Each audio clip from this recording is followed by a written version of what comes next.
Hello everyone. Today we are going to learn about traditional classification of accounts. Traditional classification accounts is divided into personal accounts and impersonal accounts. Golden rule of personal account is debit the receiver, credit the giver. And personal account further divided into natural accounts, artificial accounts and representative accounts. Natural accounts means God created accounts. Example, God created people. We all are created by God. Example, in the business, whenever the business is related to some people accounts when they maintain. Example, credit purchases, credit sales, like that.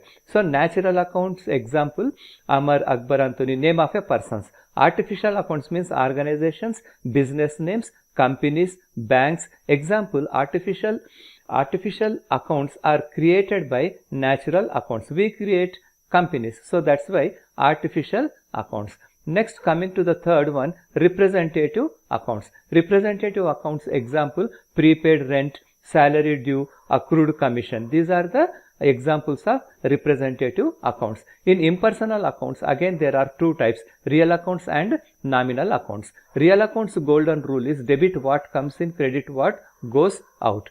And nominal account golden rule is debit all loss and expenses, credit all gains and incomes. Real accounts are further divided into two groups, tangible and intangible.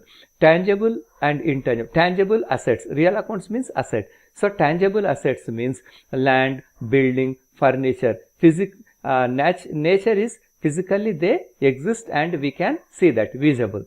Next, intangible assets. Nature is non-physical existence, that is invisible, but they add value to the company. Example, patents, trademarks and goodwill. Coming to the point, next one is nominal account, where the companies they spend and they get revenue. So debit all loss and expenses, credit all gains and incomes. Subscribe.